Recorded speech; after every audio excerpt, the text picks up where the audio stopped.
It would be one thing if all of us agreed completely upon what it meant to be a PM or a senior PM or principal PM, but unfortunately, these titles are not always used in the same way. So it's important to me that you understand how your actual role and responsibilities map to the titles and levels that are out in the broader job market. Because if your company has a different measuring stick, you run the risk of not developing the right skills in the meantime to be a competitive candidate down the road.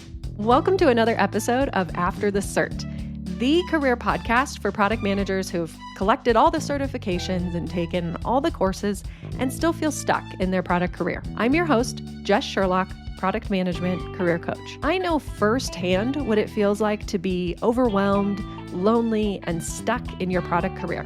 And I'm on a mission to help you feel confident and empowered to take the lead in your product career and achieve your unique career goals. You can count on me for practical and actionable advice, plus relatable stories from PMs navigating the messy middle of their career. And remember, if you're feeling stuck with your product management job search, worried about making a great impression during your first 90 days in a new product job, or you want to position yourself for a promotion at work, I'm here to help. You can check out my coaching programs at justsherlock.com/apply and book time on my calendar so we can chat. Let's get into it. Hey everyone. Today I want to talk about what it means to grow in your product management career. It can be really easy to get overly focused on titles, but the reality is that titles are still very often misused or inconsistent from company to company. And perhaps you're lucky enough to work at a company that has invested in creating clear career ladders and you understand how to advance in your role. But guess what? Most of the PMs I work with have zero documentation from their company on the difference between expectations from, let's say, a senior PM to a senior PM or higher. Sometimes they have a rough idea. They've maybe heard about what it takes to grow from other resources, or maybe they guess based on other people in their company who have a higher role. But unfortunately, most of the time, the path to a promotion in product can feel confusing or elusive. So I want to take some time today to walk you through a little 101 on product manager career ladders and what it actually means to advance and grow in your product career, in plain English. And it's important to note, even if your company has a career ladder, it may or may not be in alignment with market standards and the expectations that other companies may have that you may want to work at in the future. So my goal here today is to arm you with an objective rundown of what the different levels in product management actually mean so that you can do two things. Number one, I want you to be able to clearly understand where you are now and where you should focus in order to get to the next level. But I also want you to have a sense of what's expected in the broader job market because it might be quite different than the measuring stick that your company is using. Okay, first things first, I want to talk about IC versus manager roles. So these are individual contributor versus manager roles. Most companies are going to have an individual contributor path that is separate from a people manager path. So this means that to grow as a product manager, you don't necessarily have to move into people leadership. There are actually quite senior level ICPMs who are being paid just as much in like VP roles at large tech companies. So when we think about IC or individual contributor roles, these are the titles that you've probably heard many times before. Associate PM, usually going to a PM, then to senior PM, and then to something like a principal or a staff PM, okay? So those individual contributor titles are going up in seniority from associate PM, PM, senior, up to principal or staff. Now, manager tracks typically start around the senior PM level, and they usually go something like this: group product manager to director of product management to maybe senior director of product management, up to VP, maybe senior VP, and eventually CPO. Now, those manager tracks, like I said, typically do require people management, but we'll talk about how sometimes these titles are misused. But in a situation where these titles are being used appropriately, the differentiator there is going to be whether you are an individual contributor, meaning you are just building great products, working with a dev team, doing good discovery and getting things launched, Or you're a people manager where you might have some backlog responsibility, but the grand majority of your day is going to be dedicated to higher level strategy and usually coordination across a number of teams. And of course, people management of any number of individual contributor PMs. All right, and now let's talk about the leveling itself. So we've all seen these titles, they're familiar titles, but here's the thing I want you to know is that every company is a little bit different with the specific titles that they decide to use and how they actually level people inside those titles.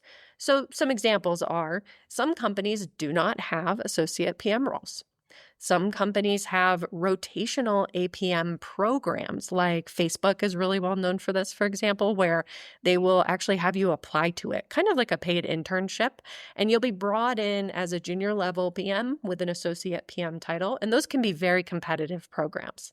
Other companies just have associate PM titles that they hire for like any other role. Now, the title product manager can actually be used to mean a broad swath of levels. Other companies will commonly use like a L number system. So you might have heard someone say, I'm a L4 PM or I'm an L5 PM.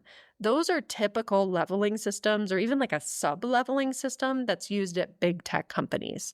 So like I said, the example being a product manager saying that they're an L4 or an L5 and a senior PM maybe saying they're an L6.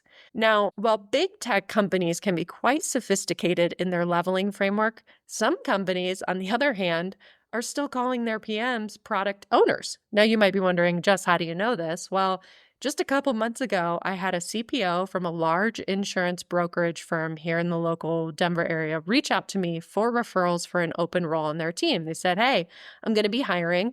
Do you know anyone that I might talk to? And I took a look at the job description, and you know what? The title was PO, product owner, but the job description was very clearly for a product manager for their web portal product. So there you have it. Now, why was this the case? I mean, I certainly gave feedback to that CPO and I said, hey, you may consider putting the title as product manager so you can make sure that you get really solid candidates. And honestly, from an accuracy standpoint, this really is a product manager role. But unfortunately, in this case, it was just a situation where kind of internal politics and some lagging product leadership just meant that they were working to get it changed, but it was going to take some time. Okay, so we've talked through now the difference between individual contributor PMs and people managers. Now, let's talk about title inflation, because it would be one thing if all of us agreed completely upon what it meant to be a PM or a senior PM or a principal PM. But unfortunately, these titles are not always used in the same way. So one of the things that is common for me to see is that PM titles are inflated at startups or at more traditional companies when compared to big tech companies. So let me give you some real examples. I once had a client who worked for a fintech startup and they had the title Principal PM. But as we got to looking at their experience, we realized their title was a little inflated. They were, in fact, the most senior person in their product organization. And yes, they had 9 years of product experience, but they were not owning the long-term product strategy simply due to the fact that there was significant involvement of the leadership team and the founding team still at that company. So in that instance, when I evaluated that person's roles and responsibility against their title, I had to share the unfortunate news that that title might actually be a little inflated if that person were to go out on the job market for a job search. So let me give you an example, right? Because this person was not actually owning long-term product strategy, they would not have met the expectations for a principal PM role at Amazon, for example, where, and I quote from the job description of an actual principal PM job posting at Amazon right now that I found right before recording this episode. It says, and I quote, "You're expected to develop and execute a comprehensive multi-year product strategy." Okay. Now, is that person or was that person capable of that? Sure. But had they had proven experience doing that? No, unfortunately not. Because in their particular organization, in the context of their stakeholder group, that was simply just not an opportunity that was available to them. Now, the company wasn't trying to set this person up for failure, but you can see how this might make it challenging to go out on a job search with an inflated title. So we'll talk more about that in a moment. because I want to give you another example. So, another time I had a client that had a title of Director of Product, and this was at a popular marketing technology company. This person, and by the way, every other PM who was at an equal level had the director title. Now, here's the problem. They didn't have any direct reports, and they spent the majority of their time running a backlog, doing discovery, and working on their product area. So again, a director level title in general is expected to be managing people. But don't just take my word for it. Let me give you an example. This person, for example, would not have met the expectations for a director of product role at Capital One. And I pulled this from a real Capital One director of product job posting just a few minutes here before recording the podcast.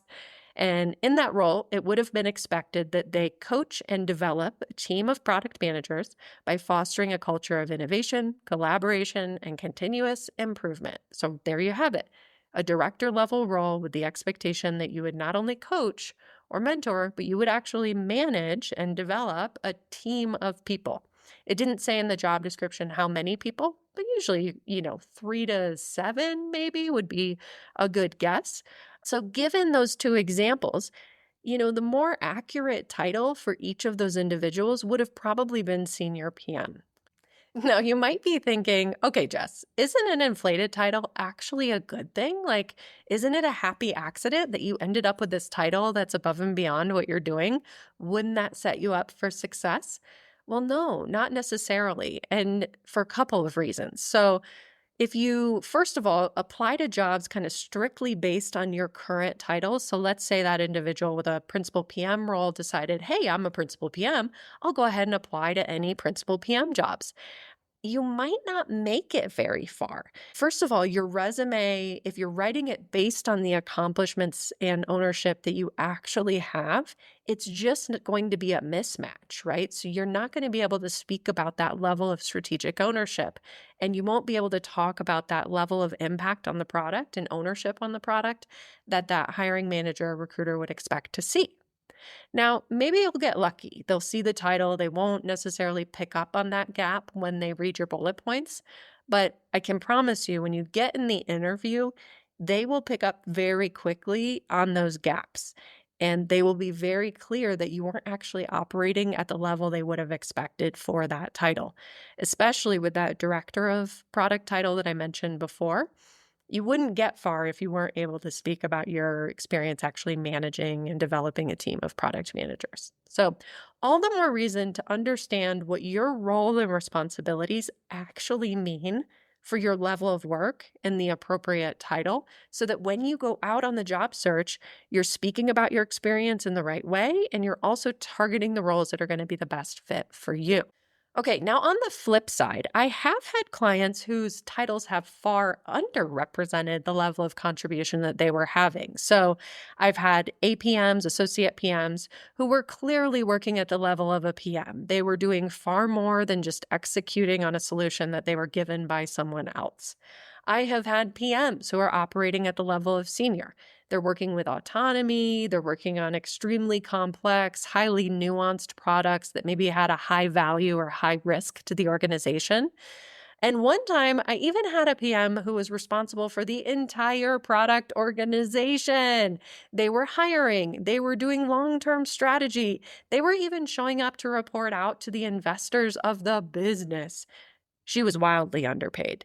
She was wildly underrepresented in the title. Her title was PM. Her title should have been probably, at the very least, head of product, but problematic nonetheless. So it's important to me that you understand how your actual role and responsibilities map to the titles and levels that are out in the broader job market, so that you can go after the right types of roles, but you can also focus on growing in the right way. Because if your company has a different measuring stick than the measuring stick of other companies you might want to work for in the future, you run the risk of not developing the right skills in the meantime to be a competitive candidate down the road.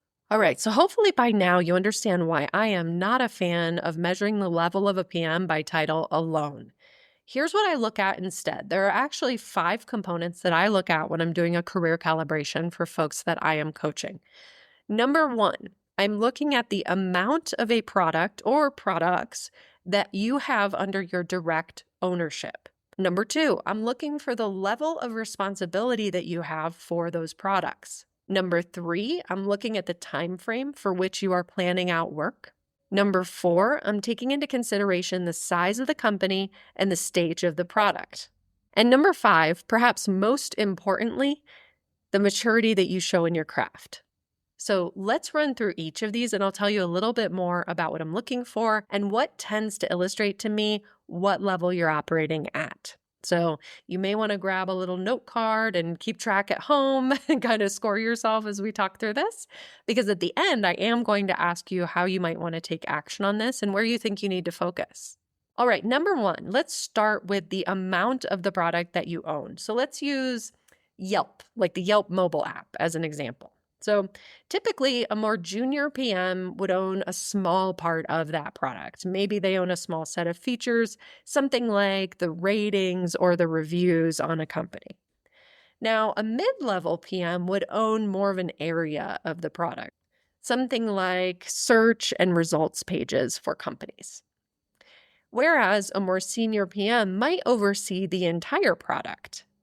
And then if you were a product leader, like a director or above, you might actually oversee the entire portfolio of products. So in other words, with Yelp, this might be the entire customer-facing product as well as maybe the business-facing product.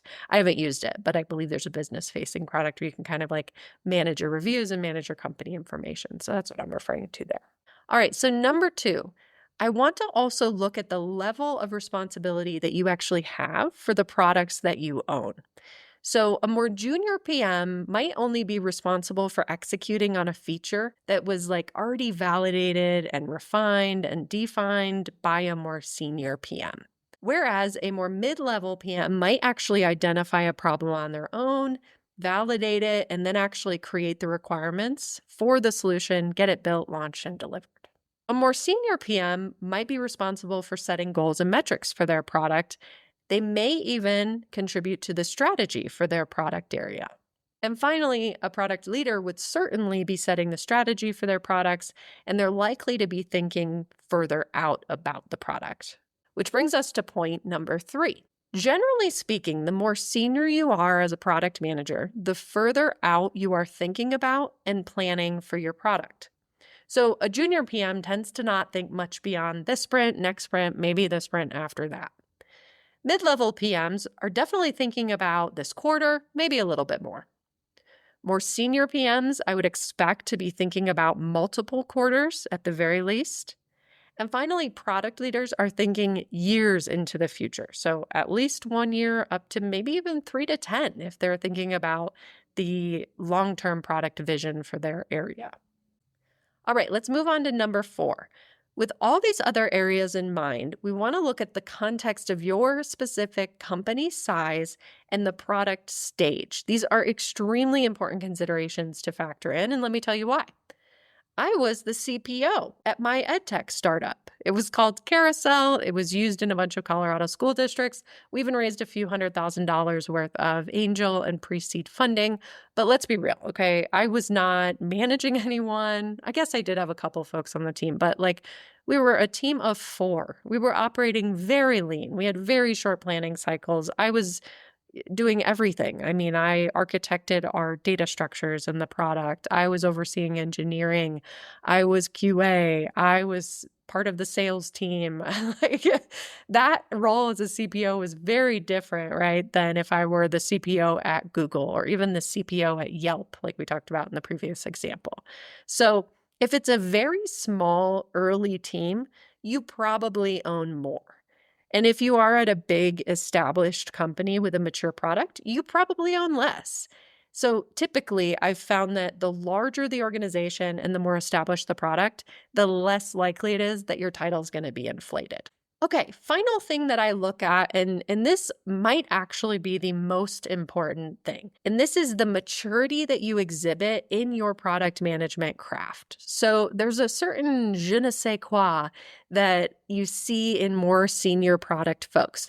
I often equate it to how you sort of interpret or intuit the skills of a tradesperson who might be doing work on your house or your apartment. A more senior plumber, let's say, might have this air of confidence about them, like they've seen a situation like this before. They can handle it. They know what to expect, right? They're not looking at this like leaky bathroom kind of freaking out and panicking, right? And it's not about specifically how many toilets they've fixed in their career, but it's about the fact that they've done work like this for years in a lot of different types of houses with a lot of different types of problems. And so you can have all the experience in the world, but if you cannot carry yourself with this cool confidence, a level head, and a vibe that makes people want to follow your lead and trust you, then you're not senior. And skills play a role, but honestly, skills are the easiest thing to teach.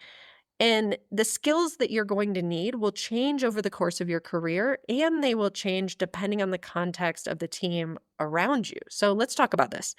The simplest way that I like to think about it is that you build first a strong foundation in execution and customer insight. Even the most junior PMs, at the very least, need to be able to identify a customer problem, solve it, get it built, and get that thing launched. If you are just a project manager, right, you're not even hitting the bare bones of doing product management. So if you're just executing on something someone handed you, you're just a project manager. To be even a junior PM, you need to understand or be driving your solutions at solving a problem. And as you become more senior, your ability to influence people on your team and throughout the organization has to grow. You need to be able to manage up effectively with more senior leaders. You need to be able to manage your stakeholders. You need to be able to even lead and manage your own team, your agile pod that you're working on. Even when you aren't anyone's direct manager, they follow you because they believe in your ideas. They believe the discovery work that you've done. You've made a compelling case for the work that we should do on the product, and they want to follow you. And the skills that come in later are business strategy, being able to set a longer-term product vision, getting buy-in from stakeholders and tailoring your message for those higher-level executives, and maybe even owning a P&L. But the thing, like I said, that I want to point out is that context is key here too. The skills that a PM must have will also vary and be influenced by the team that they have around them. The classic example that I like to use is if you do not have let's say a product designer, you may need to step in more on putting together wireframes. If you don't have a dedicated researcher, you might need to step in more on customer discovery or competitive research. And so often product managers, the skills that they need to be successful in a certain company will be highly dictated by the team they have around them. And at one company, you might need to hone a set of skills that you don't need at another company. I can remember recently someone getting a new role, and it turned out that they were actually going to have a dedicated data scientist for their team. Imagine their relief to know that, they had tried to build their data skills, but it wasn't really their favorite thing to do. And now in their new role, they were going to have a dedicated data person. They were so excited. And so just know that there's a certain amount of foundational skills you need, but as you move role to role, there may be different skills that you have to flex more or less depending on the team around you.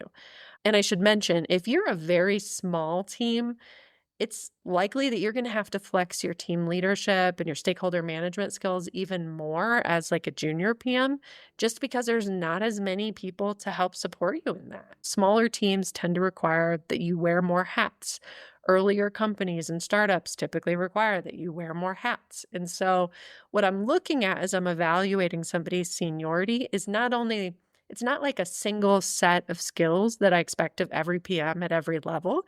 It's really highly influenced by all the factors that we discussed here, not the least of which is the size of your company, the stage of the product, and the team that you have around you.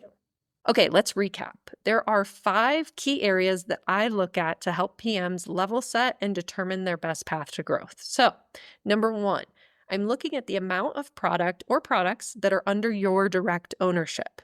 Number 2, I'm looking at the level of responsibility that you have for those products. Number 3, I'm looking at the time frame for which you are planning out work. Number 4, I'm looking at the size of the company as well as the stage of the product. And number 5, perhaps most importantly, the level of maturity that you show in your craft. So, as always, talk is great, but growth requires action. So I'll ask you, what is one takeaway that you want to put into action from this episode? If you're not sure, I want to give you some ideas. So, first of all, is it possible that you could step up and take more ownership of more of the product? Maybe you've been assigned an area, but you notice that there isn't great coverage on another area. Maybe you notice that there's a PM that's a little overwhelmed with the amount that they are owning. Could you step up and own a little bit more, even if you're not being asked to? Maybe there's a way you could take on more responsibility for your product or product area where instead of just executing, could you start to set goals? Or instead of just setting goals, could you start informing the strategy? Could you ask your manager to join a meeting that you've never been able to join before? Could you offer to shadow conversations that you're interested in seeing? And even if your company isn't asking you to, could you put some thought into what you think we should consider doing? Could you put some thought into looking at what competitors are doing or understanding market or industry trends and putting some ideas out there? Write up a proposal, even if no one's asking you to. Maybe, just maybe, they'll buy into it. Here's another idea. Maybe you could start thinking more about the future of your product. I know in the busy days of just keeping up with Slack messages and getting the day-to-day work done, it can be hard to zoom out and think about what's coming. But if you've only been thinking about this sprint and next sprint, maybe you could start thinking about next quarter. If you've only been thinking about this quarter and next quarter, maybe you could start thinking about next year. And again, even if your company isn't asking you for this, no one's stopping you. Why don't you carve out an hour to just sit down and say, you know what? If it was up to me, if I had the opportunity to propose what we should do instead, or I think I have a better or different idea than what my leadership has chosen to focus on, what would you recommend? Would it be the same as what your leadership has chosen to work on? If not only is that a good thought exercise, it's just great practice for your brain to be challenged in that way, but what if you make a recommendation that people like? Wouldn't that be cool? Wouldn't it be cool if this idea actually is considered and maybe even built into the product? It's not magic what ends up in products. It's good ideas that have a basis in data. So if you have an idea that you want to put forth, put it forth and operate at a level that makes you a little uncomfortable. Growth will happen. All right, and here's one more idea for you. Do you need to work on your vibe? Honestly, do your stakeholders trust you? Do they come to you and seem excited and comfortable giving you ideas? Or do they seem a little standoffish? Do they naturally follow your lead, or does it feel like you have to work really hard to get people to follow your suggestions? If you notice that your vibe might be off, you might need some help showing up as more of a leader. It's not necessarily the PM with the best skills that advances. A lot of being a successful product leader is in how you show up and how much people trust you. So really take a moment to reflect and think about the last few interactions you've had. Think about the amount of friction maybe you have. And if that doesn't feel productive and doesn't feel like something you're proud of, then that might be where you need to put the work in. All right, so I hope this was helpful in understanding why I don't think titles tell you everything that you need to know to understand what growth really looks like as a product manager. Title is a part of the equation, but there are other parts of the equation that I think are extremely important to give you a sense of really where you are in your product career and what you might need to work on in order to grow further. If you're feeling stuck in your current role and you know you need to grow, but you're not sure how, even with all the information I shared today, I definitely recommend that you check out my Shine program. You can find that at jesssherlock.com/shine. That's 3 S's, JESSSHERLOCK.com/shine. And you can book time on my calendar so we can chat. If you're in a job search right now and you're not getting traction, you may need help figuring out which roles are right for you to apply to. If that's the case, you can check out my sprint program at jesssherlock.com/sprint. That's 3 S's, JESSSHERLOCK.com/sprint. And we can make sure that your job search strategy is actually working for you, because it could be that you're just applying to the wrong titles for your experience. Thanks again for listening to another episode of After the Cert. If you found this episode helpful, please subscribe to make sure you get notified as soon as a new episode drops. And as always, if you have a product management career question or a topic suggestion for a future episode, connect with me on LinkedIn, send me a DM, and I just might cover it in a future episode. I'll see you next time on After the Cert.